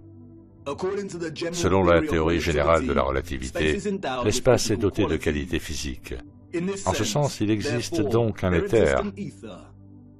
Selon la théorie générale de la relativité, un espace sans éther est impensable. Car dans un tel espace, il n'y aurait non seulement pas de propagation de la lumière, mais aussi pas de possibilité d'existence pour les étalons de l'espace et du temps, baguettes de mesure et horloge, ni donc d'intervalle d'espace-temps, au sens physique du terme. Même les scientifiques contemporains sous le charme de l'héliocentrisme admettent qu'il est absurde de nier l'existence de l'éther. Aujourd'hui, le vide est reconnu comme un milieu physique riche. Une théorie générale du vide est donc une théorie de tout. une théorie universelle. Il serait approprié d'appeler le vide éther, une fois de plus. Revenons à l'ionosphère éthérée. Comme je l'ai dit, cette couche d'éther au-dessus de nos têtes est une mer constante d'électromagnétisme et est responsable du plasma de couleur au-dessus que nous appelons le ciel. La source de son électromagnétisme est le Soleil. C'est à cause de cette couche ionisée que nous obtenons des éclairs ionosphériques sous forme de farfadets qui influencent à leur tour les orages en dessous. Un ion est une particule, un atome ou une molécule ayant une charge électrique nette. L'électricité est un flux continu d'ions. Les électrolytes de notre corps sont ionisés. Tout est relié par l'électromagnétisme et l'éther. Nos ancêtres historiques hautement développés et sophistiqués comprenaient non seulement le fonctionnement de l'ionosphère et de l'éther, mais ils avaient également mis au point des méthodes pour les exploiter de manière magistrale en tant que combustible pour alimenter la Terre entière. Et si le processus exact par lequel ils ont pu extraire l'éther nous est délibérément caché et reste inconnu, les vestiges structurels que l'humanité a depuis réutilisés en tant qu'architecture nous offrent de nombreux indices sur la façon dont tout cela a fonctionné. Les preuves sont partout pour ceux qui ont des yeux pour voir. Et une fois que vous les voyez, elles deviennent si évidentes que vous vous en voudrez de ne pas les avoir remarquées en premier lieu. La question est très complexe, et il faudrait du temps pour l'étoffer. Pour l'instant, nous allons donc examiner de plus près certaines de ces structures et présenter quelques concepts de base. Au fur et à mesure que nous poursuivrons notre voyage, nous explorerons tout plus en détail. Nous les voyons partout. Au sommet de toutes ces magnifiques structures, des tours, des flèches et des pinacles qui s'élèvent en antennes pointues. C'est à travers ces antennes complexes que l'éther était récolté. Vous voyez, après la grande réinitialisation des années 1800, l'ennemi a fracturé la compréhension unifiée de Dieu de l'Ancien Monde et a créé de multiples religions pour essayer de cacher Dieu et de justifier l'existence de si grandes et belles structures technologiques. Et je sais que cela peut déranger certaines personnes, mais restez avec moi, je ne vous laisserai pas tomber. Mais pour l'instant, il est essentiel de comprendre que de nombreuses icônes religieuses qui ornent et composent ces antennes n'ont jamais été des indicateurs de différentes religions dans l'Ancien Monde, et n'étaient pas destinées à l'être. Elles signalaient quelque chose d'entièrement différent. Elles sont généralement faites de cuivre et d'or. Tous deux sont d'excellents conducteurs d'électricité. Dans de nombreuses structures, que nous appelons cathédrales, les pointes symétriques des pinacles fonctionnaient de manière similaire, extrayant l'éther de l'ionosphère. Une fois récoltée, l'énergie devait inévitablement être attirée vers le bas dans la partie supérieure la plus large de ces structures en forme de dôme. En examinant l'intérieur de plusieurs de ces dômes, nous nous rendons compte qu'ils reposent sur une ornementation symétrique, obtenue par des indentations ou des cavités dans la maçonnerie. Dans le monde de l'électromagnétisme, un résonneur à cavité fonctionne par symétrie pour produire des oscillations ou des vibrations de particules énergétiques. Les formes symétriques forcent les particules énergétiques ou les ions à vibrer de manière constante. Est-ce la raison pour laquelle nous voyons une ornementation symétrique parfaite dans le plafond de nombreuses structures en forme de dôme? Cela semble sans doute absurde, mais la majorité de ces structures comportent également un petit type de résonneur à cavité, ou ce que l'on appelle plus justement des magnétrons à cavité, qui offrent une certaine clarté quant à la fonction réelle de ces structures. Un magnétron à cavité est un tube à vide de grande puissance qui génère des micro-ondes en utilisant l'interaction d'un flux d'ions avec un champ magnétique lorsqu'il se trouve dans le résonateur de la cavité. Un magnétron fonctionne à travers un vide symétrique et vidé.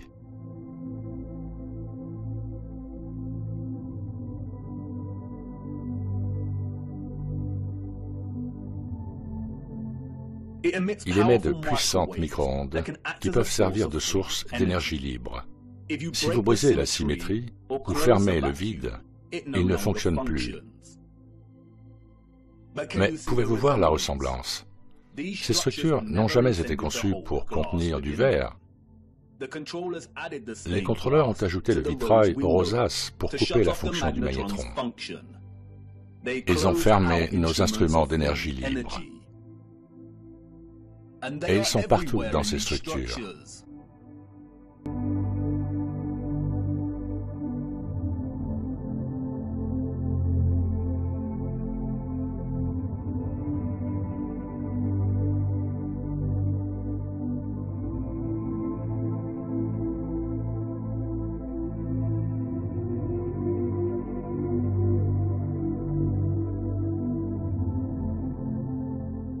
Il est intéressant de noter que si vous observez la géométrie de sections entières des structures elles-mêmes, il devient alors très évident qu'elles ont fonctionné dans leur intégralité comme un magnétron à cavité pour générer de l'énergie. Tous les magnétrons à cavité sont constitués d'une chambre métallique circulaire centrale chauffée, dans laquelle le courant sort et que l'on appelle cathode. Regardez ce mot, cathode. Est-ce qu'il vous rappelle un autre mot? Cathédrale. Cathode. Comme pour tout le reste, ils corrompent la vérité et cachent des choses à la vue de tous. Les contrôleurs ont retiré la plupart des cathodes faisant partie intégrante de ces magnétrons à cavité, mais il existe aujourd'hui certaines structures dans lesquelles on peut voir des traces de l'ancienne cathode encore présente. Le recours important à la symétrie et autres cavités dans ces structures n'est pas une coïncidence. L'ornementation symétrique aurait fonctionné de manière similaire, faisant vibrer les particules énergétiques de manière constante. Les fleurs dans les carrés peuvent être considérées comme des résonateurs acoustiques qui font vibrer les ions. C'est ici que l'énergie aurait été continuellement manipulée en énergie vibratoire et électromagnétique de fréquences spécifiques. Regardez attentivement ces magnifiques résonateurs acoustiques. Pourriez-vous en fabriquer un à la main aujourd'hui et à une telle hauteur? Pourquoi un peuple sous-développé passerait-il autant de temps à fabriquer une ornementation symétrique aussi parfaite? Surtout si elle n'avait aucune fonction et était purement esthétique, il ne l'aurait pas fait. Les résonateurs à cavité et les magnétrons auraient dû fonctionner en partenariat avec un moteur ou un réacteur central contenu dans toutes ces structures. Les mots résonateur et réacteur sont tous deux intéressants, tout comme les mots conducteur, générateur, créateur et le nom Mercator. Ils contiennent tous le mot Tor dans leur structure linguistique. Ils renferment une mémoire linguistique et rendent hommage au Tor ou au champ torique. Le Tor est le flux de l'électromagnétisme. Sans ce flux d'énergie, il n'y aurait pas de vie sur Terre. Personne ne peut vraiment en être sûr, mais certains ont suggéré que le moteur était probablement similaire à un réacteur à fusion. Les traces de ces moteurs peuvent être trouvées dans tous les grands générateurs. La coquille vide de l'endroit où se trouvait le moteur est généralement, mais pas toujours, octogonale. C'était juste devant nos yeux tout ce temps. Les contrôleurs ont retiré les moteurs, parfois réaffectant l'espace en baptistère et en kiosque à musique, parfois laissant la base vide ou tentant de les recouvrir. Nous voyons ces structures octogonales dans les cathédrales, les bâtiments gouvernementaux, les mosquées et les kiosques à musique. Et à moins qu'elles n'aient été réaffectées, ces structures semblent n'avoir aucune fonction globale. Elles ne contribuent pas à la structure globale. Elles semblent superflues et inutiles. Des théories ont fait surface selon lesquelles les moteurs ou le mécanisme technologique central étaient similaires à un tokamak, et bien que je ne souscrive pas à cette idée, ce qui deviendra évident plus tard dans notre voyage, nous l'utiliserons pour l'instant à des fins d'illustration. Un tokamak est un dispositif puissant qui utilise un champ magnétique pour produire du plasma sous la forme d'un tor. Les tokamaks contemporains que nous voyons sont utilisés pour la fusion thermonucléaire. Le champ torique du tokamak en conjonction avec les ions vibrants de l'éther aurait produit un champ électromagnétique hautement conducteur de gaz appelé plasma, tout comme notre Soleil et notre ionosphère. Si ceux de l'Ancien Monde avaient utilisé quelque chose qui ressemble de près à la capacité d'un tokamak, le résultat aurait été une abondance d'énergie électromagnétique propre, puissante et gratuite qui aurait pu alimenter des villes entières et la Terre entière. Il ne s'agissait pas d'églises, de cathédrales, de châteaux et de bâtiments du Parlement, mais d'énormes générateurs de moteurs.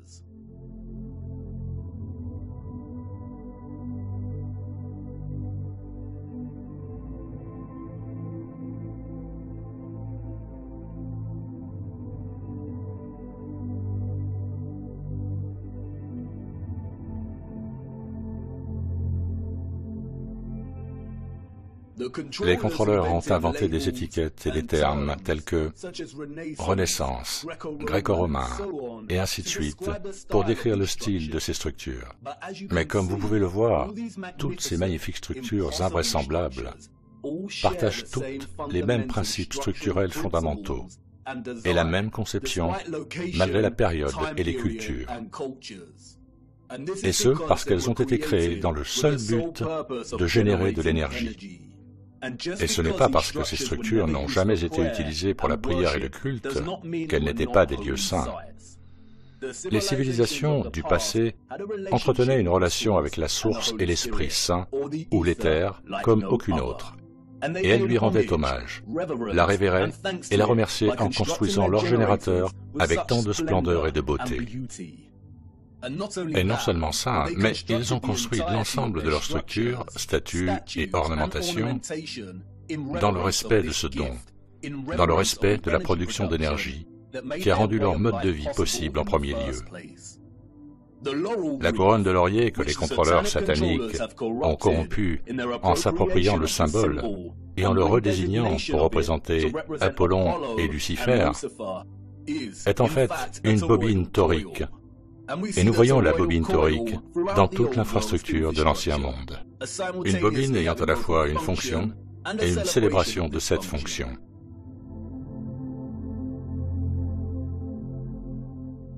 Les bobines électromagnétiques sont des conducteurs électriques.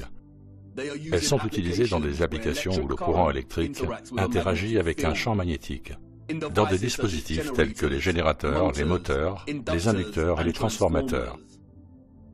La plupart des bobines se présentent sous la forme d'une bobine torique ou d'un fil en spirale. Les bobines sont utilisées en conjonction avec un aimant pour produire un puissant électromagnétisme. Plus le nombre de tours de fil est élevé, plus le champ magnétique est puissant. Les bobines génèrent des vortex qui, à leur tour, créent un champ électromagnétique. C'est un seul et même système interconnecté.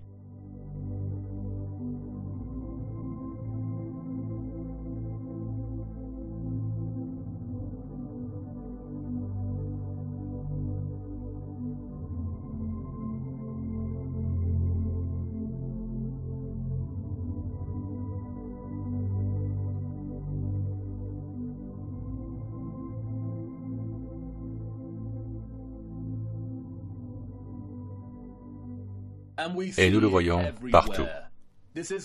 C'est à cela que servaient les colonnes et les rotondes. De puissantes bobines pour générer l'électromagnétisme et transporter le courant en boucle. Le Thor se trouve à la base de presque toutes les colonnes de notre monde. Il est partout. Regardez le mouvement de l'électricité à l'intérieur d'un fil et le champ magnétique simultané qu'il produit. C'est exactement la forme d'une colonne, et nous voyons cela présent dans toutes ces colonnes gigantesques et méticuleusement fabriquées.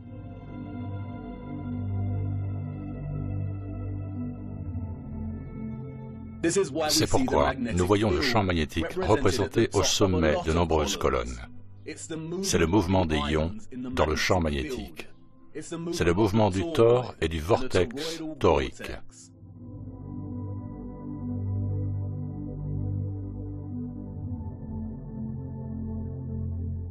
Comme vous l'avez vu, les bobines de fil de cuivre sont essentielles pour électrifier l'aimant. Et je sais ce que vous voulez dire. C'est génial, mais les colonnes et autres structures auxquelles vous faites référence sont en pierre. Mais voyez-vous, toutes ces structures impensables sont faites d'un mélange de pierre et de métal. Ils ont utilisé des barres de fer dans leur construction.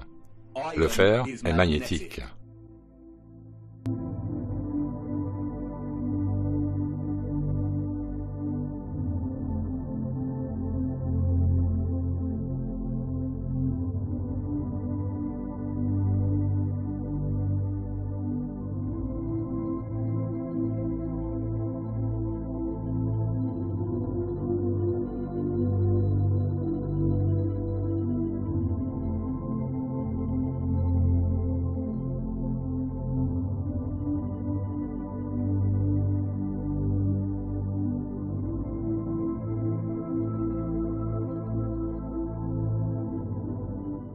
Ces barres de fer traversent toute l'infrastructure en pierre et sont complétées par une couverture en cuivre et en or.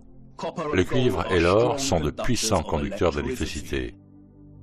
Souvent, nous trouvons des statues entières, des arches, des dômes et des toits faits d'un cuivre bleu distinctif.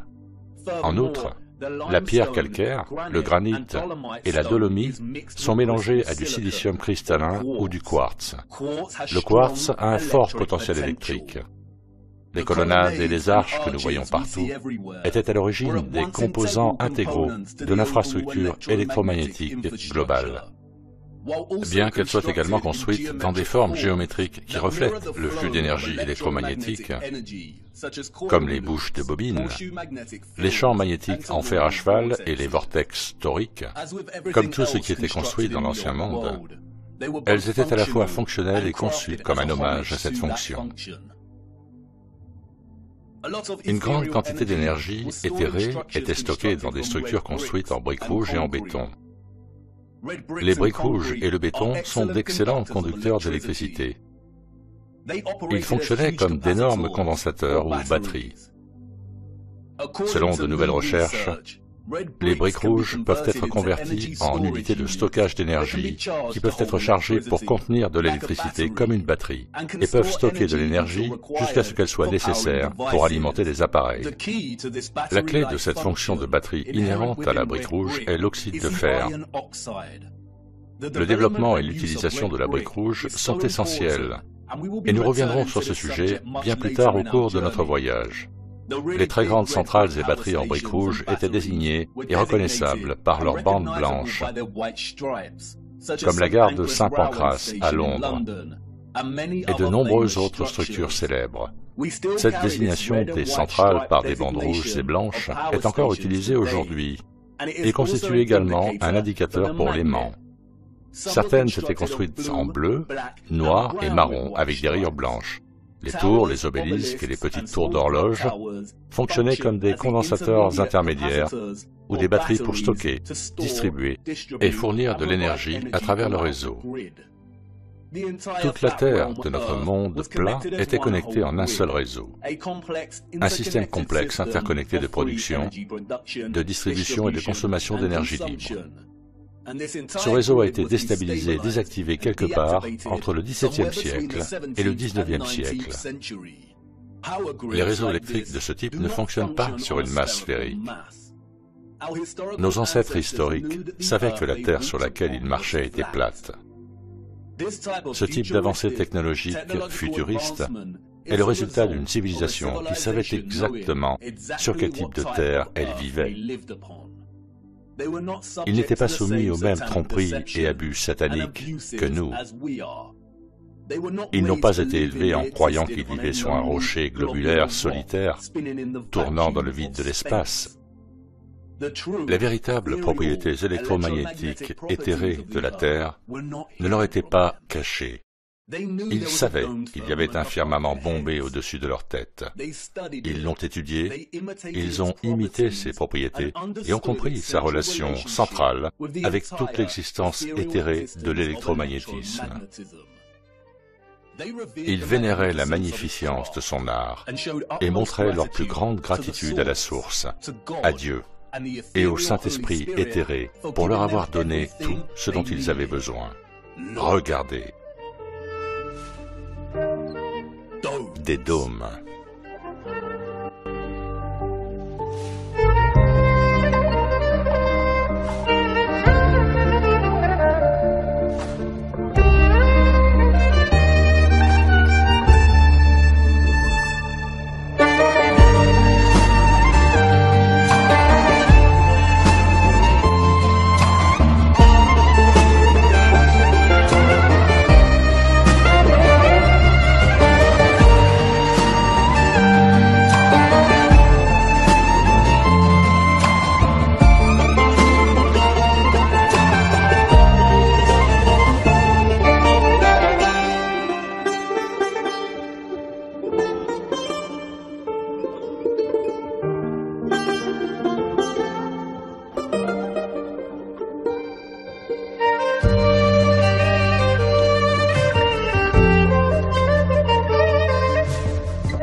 Avez-vous déjà vu quelque chose d'aussi exquis que cela?